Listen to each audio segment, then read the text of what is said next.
మీ business ఏదైనా మీ ఊర్లో promotion చేయాలంటే అది సుమన్ టీవీతోనే సాధ్యం. ఇప్పుడే సంప్రదించండి.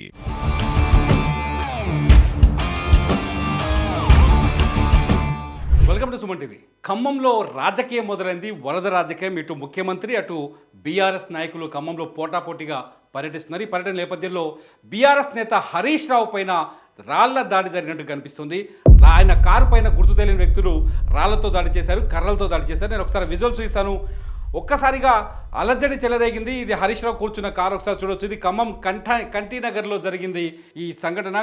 ఖమ్మం కంటినగర్లో వరద బాధితులను ఇవాళ హరీష్ రావు ప్రకాష్ నగర్, బొక్కలగూడెం ఆ ఏరియాలో ఇంటింటికి వెళ్ళి బాధితులను పరామర్శించారు. ప్రభుత్వం విఫలం చెందిందని, బాధితులను ఆడుకోలేకపోయిందని, హెలికాప్టర్ సహాయక చర్య కార్యక్రమాలుగా కల్పించడంలో ఫెయిల్ అయిందంటూ హరీష్ రావు ఘాటైన విమర్శలు చేస్తున్నారు. ఈ తరుణంలోనే కొందరు వ్యక్తులు, గుర్తు తెలియని వ్యక్తులు వచ్చి హరీష్ రావు ప్రయాణిస్తున్న కారు పైన దాడి చేశారు. ఒకసారి ఇంకో వీడియో చూడొచ్చు. ఈ వీడియోలో చూడండి, హరీష్ రావు కూర్చున్న ప్లేస్ ఉన్నాయి. హరీష్ రావుతో పాటు మంత్రి పువ్వాడ అజయ్ కుమార్, అట్లాగే సబితా ఇంద్రారెడ్డి కూడా ఈ కారులో ఉన్నారు. వీళ్ళందరూ ఉండగానే కారు పైన దాడి జరిగింది. ఒకసారి చూడొచ్చు ఈ సీన్ని. కరెక్ట్గా హరీష్ రావు ఎక్కడైతే కూర్చున్నాడో, హరీష్ రావు కూర్చున్న ప్లేస్లోనే జరిగింది చూడండి దాడి. ఇది హరీష్ రావు కూర్చున్న ప్లేస్. ఈ ప్లేస్లో ఒక వ్యక్తి కర్రతో వచ్చి దాడి చేసింది. ఇది రాయితో కొట్టడం కనపడుతుంది, రాయి దాడిలా కనపడుతోంది. రాయితో దాడి జరిగింది. చూడండి, మొత్తానికి నిన్నటి నుంచి బాధితులకు పరిహారం విషయంలో కావచ్చు, లేకపోతే సహాయక చర్యల విషయంలో కావచ్చు, ఇటు BRS working president KTR, Harish Rao వరుసగా ప్రభుత్వం పైన ఎడాపెడా దాడులు చేస్తూనే ఉన్నారు. ప్రభుత్వం పైన విమర్శలు చేస్తూనే ఉన్నారు. గవర్నమెంట్ అటు ఆంధ్రప్రదేశ్ ప్రభుత్వంతో పోలుస్తూ ఏపీ ప్రభుత్వం విజయవాడలో ముప్పుకు గురైతే ముఖ్యమంత్రి చంద్రబాబు నాయుడు వరదల్లో పర్యటించడం, వరదల్లో తిరగడం, వరదల్లో అందరితో రాత్రి పగలు కష్టపడి పనిచేయడం, ఆయన వరదల్లో ఉండి డ్రోన్ టెక్నాలజీ వాడడం, హెలికాప్టర్లను తీసుకొచ్చి వరదల్లో చిక్కుకున్న వ్యక్తుల్ని, మనుషుల్ని సురక్షిత ప్రాంతాలకు తరలించడం, ఇదంతా జరుగుతుంది. ఈ నేపథ్యంలో ముఖ్యమంత్రి అంటే ఆంధ్రప్రదేశ్తో పోలుస్తూ, ఆంధ్రప్రదేశ్ సహాయ కార్యక్రమాలతో పోలుస్తూ మొత్తానికి రేవంత్ రెడ్డి చుట్టూ బీఆర్ఎస్ కావచ్చు, బీఆర్ఎస్ సంబంధించిన సోషల్ మీడియా కావచ్చు, వరుసగా అటాక్స్ అయితే చేస్తుంది. ఇది స్పష్టంగా మనకు కనపడుతుంది. ముఖ్యమంత్రి రేవంత్ రెడ్డి ఏం మాట్లాడినా దానికి రివర్స్ కౌంటర్ వేస్తోంది.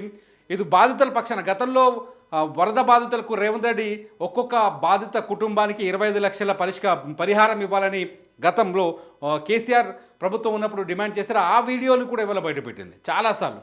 ఆ వీడియోని బయటపెడుతూ ముఖ్యమంత్రి ఇప్పుడు మాట్లాడాలి, రేవంత్ రెడ్డి ఇప్పుడు మాట్లాడాలి అంటున్నారు. మొత్తంగా హరీష్ రావు పర్యటన పైన, హరీష్ రావు పైన దాడి జరగడంతో ఒక్కసారిగా ఖమ్మంలో ఉద్రిక్త వాతావరణం ఏర్పడింది.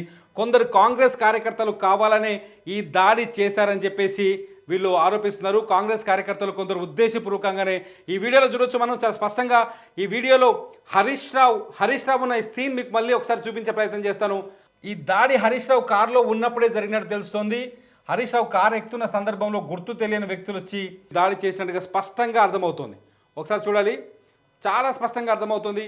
కారులో పువ్వాడ అజయ్ ఉన్నారు, హరీష్ రావు కారులో. అట్లాగే మాజీ మంత్రి పువ్వాడ అజయ్ ఉన్నారు, అలాగే సబితా ఇంద్రారెడ్డి ఉన్నారు. ఇంకో వీడియోలో చూద్దాం. చూడండి, హరీష్ రావు ఉన్నారు ఇక్కడ. ఈయన జగదీష్ రెడ్డి, మాజీ మంత్రి జగదీష్ రెడ్డి ఖమ్మంలో వివిధ ప్రాంతాల్లో పర్యటిస్తున్నారు. ఈయన పువ్వాడ అజయ్, మాజీ మంత్రి పువ్వాడ అజయ్, అట్లాగే ఈయన పువ్వాడ అజయ్, సబితా ఇంద్రారెడ్డి, అట్లాగే జగదీష్ రెడ్డి. హరీష్ రావుతో పాటు మరో 3 మాజీ మంత్రులు, బీఆర్ఎస్ కీలక నేతలు కారులో ఉన్నారు. ఈ సందర్భంలోనే కొందరు వ్యక్తులు వచ్చి కర్రలతో, రాళ్లతో దాడి చేశారని తెలుస్తుంది. నిన్న నుంచి మాటల యుద్ధం జరుగుతుంది. ఇటు కాంగ్రెస్ కార్యకర్తలకి, ఇటు బీఆర్ఎస్ నాయకులకి మధ్య మాటల యుద్ధం జరుగుతుంది. గత ఎన్నికల్లో ఖమ్మంలో బలమైన పార్టీగా కాంగ్రెస్ పార్టీ అవతరించింది. ఖమ్మంలో క్లీన్ స్వీప్ చేసింది.